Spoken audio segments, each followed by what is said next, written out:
Thug life Kamal Haasan Mani Ratnam എന്നിവർ ചേർന്ന് തിരക്കഥ എഴുതി മണിരത്നം സംവിധാനം ചെയ്ത് കമൽഹാസൻ ചിലംബരശൻ തൃഷ തുടങ്ങിയവർ അഭിനയിച്ച ഈ തമിഴ് ഗ്യാങ്സ്റ്റർ ഡ്രാമ സിനിമയെക്കുറിച്ചാണ് ഇന്ന്.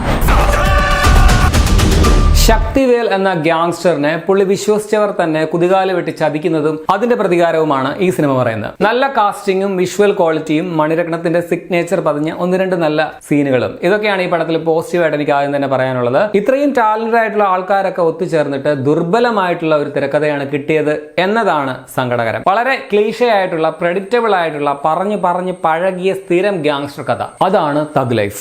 ഈ ചക്കാച്ചിവന്തവാനവും നായകനും ഉൾപ്പെടെ മണിരത്നത്തിന്റെ തന്നെ പഴയ പല പടങ്ങൾ ഷെയ്ഡുള്ള സ്ക്രിപ്റ്റ് ആണ്. അദ്ദേഹത്തിന്റെ ഏറ്റവും മോശമായ സ്ക്രിപ്റ്റുകളിൽ ഒന്ന് എന്ന് തന്നെ പറയാം. പഴയ പ്രേം നസീറിന്റെ ഒക്കെ ചില പടങ്ങളിലെ ചേട്ടനും അനിയനും അനിയത്തിയും ഒക്കെ അച്ഛന്റെയോ അമ്മയുടെ കയ്യിൽ നിന്നൊക്കെ ഇങ്ങനെ വില്ലന്മാര് വന്ന് ബോംബ് പൊട്ടിച്ച് പല വഴിക്കായിട്ട് പോകുന്ന പഴയ ബോംബ് കഥയില്ലേ, അതൊക്കെ ഇതിൽ കൊണ്ടുവന്നിട്ടുണ്ട്. അന്നുപോലും കൺവിൻസ് ആവാത്ത സാധനമാണ്. അതൊക്കെ ഈ 2025 കൊണ്ടുവരുന്നു എന്നുള്ള ആ ഒരു കോൺഫിഡൻസിനെ സമ്മതിക്കണം. അങ്ങനെ പുതുതായിട്ടൊന്നും തന്നെ ഈ പടത്തിന് സമ്മാനിക്കാനില്ല. ഇത്രയും നല്ല ഇത്രയും വലിയ താരനിര ഉണ്ടായിട്ടും ഒരു ഇമ്പാക്ട് നൽകുന്ന പെർഫോമൻസ് ആരുടെയും ഭാഗത്തുനിന്നും ഉണ്ടായിട്ടില്ല എന്നുള്ളതാണ്. തമിഴ് ഭേദം ജോജു ജോർജും അഭിരാമിയുമായിരുന്നു. അവരുടെ പെർഫോമൻസ് ആൻഡ് ക്യാരക്ടേഴ്സ് കൊള്ളാം. ഇന്ത്യൻ 2ന്റെ അത്രയും ബോറായില്ലെന്നേ ഉള്ളൂ. കമൽഹാസന്റെ ക്യാരക്ടറിന് വലിയ പുതുമയൊന്നും അവകാശപ്പെടാനില്ല. അതിമാനുഷികനായിട്ടുള്ള ഒരു ക്യാരക്ടറാണ്. പുള്ളിക്ക് 5-6 വെടി കൊണ്ടാലും അല്ലെങ്കിൽ കുത്തു കിട്ടിയാലും മുതുകിൽ കെട്ടിടം മറിഞ്ഞു വീണാലും ഒന്നും സംഭവിക്കാത്ത ഒരു ക്യാരക്ടറാണ്. വില്ലന്മാരോട് റിവെഞ്ച് ചെയ്യാൻ വന്നിട്ട് പുറത്ത് കെട്ടിടം വീണ് ക്ണേന്ന് കിടക്കേണ്ടി വരുന്ന അത്രയും വീക്കായിട്ടുള്ള ഒരു നായകനാണ്. ചിമ്പുവിന്റെ ക്യാരക്ടറാണ് കുറച്ചുകൂടി ബെറ്റർ ആയിട്ട് ഫീൽ ചെയ്തത്, പ്രത്യേകിച്ച് ഫസ്റ്റ് ഹാഫിൽ. പക്ഷെ സെക്കൻഡ് ഹാഫിൽ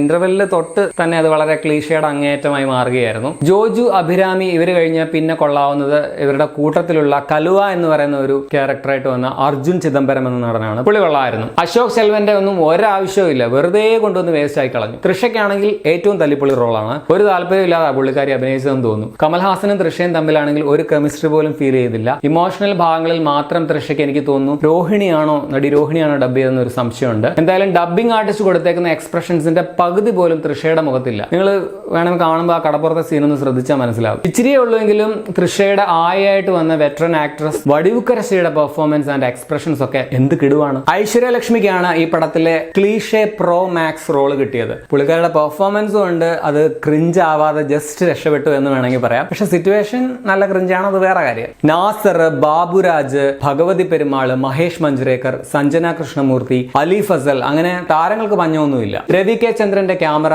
ശ്രീകർ പ്രസാദിന്റെ എഡിറ്റിംഗ് ഒക്കെ നല്ലതാണ്. AR റഹ്മാന്റെ മ്യൂസിക്കില് വലിയ പുതുമയൊന്നും ഫീൽ ചെയ്തില്ല എന്ന് മാത്രമല്ല, ചിലയിടങ്ങളിലെ ബാക്ക്ഗ്രൗണ്ട് സ്കോർ കുറച്ച് ഓവറായിട്ടാണ് ഫീൽ ചെയ്ത്. പ്രത്യേകിച്ച് നാസറിന്റെ ഒരു പാലത്തിലെ സീനുണ്ട്. പടത്തിന്റെ ലെങ്ത്തും വളരെ കൂടുതലാണ്. ഫസ്റ്റ് ഹാഫ് വലിയ കുഴപ്പമില്ലാതെ പോയപ്പോൾ ആരെങ്കിലും ചോദിക്കുകയാണെങ്കിൽ ഫസ്റ്റ് ഹാഫ് വരെ കുഴപ്പമില്ലാത്ത ഒരു പടം എന്ന് പറയാനാണ് ഇരുന്നത്. പക്ഷെ സെക്കൻഡ് ഹാഫിൽ പലയിടത്തും ക്ഷമയുടെ പരീക്ഷണം പോലെയായി മാറി പടം. ആഗമത്തിന്റെ ടോട്ടലിൽ ഇത്രയും പ്രഗത്ഭരൊക്കെ ഒന്നിച്ചപ്പോൾ നല്ലൊരു സ്ക്രിപ്റ്റ് കൂടി തയ്യാറാക്കണമായിരുന്നു എന്നാണ് എനിക്ക് തോന്നിയത്.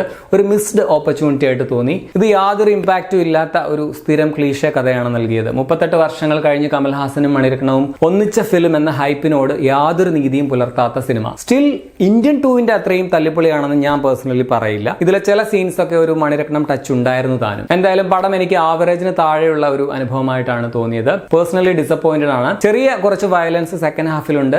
2 മണിക്കൂർ 45 മിനിറ്റ് ആണ് സിനിമയുടെ റൺ ടൈം. അപ്പൊ നിങ്ങൾ ഈ പടം കണ്ടിട്ടുള്ളവരാണെങ്കിൽ നിങ്ങളുടെ അഭിപ്രായം കമന്റിൽ രേഖപ്പെടുത്തുമല്ലോ. ശരിയാണ്.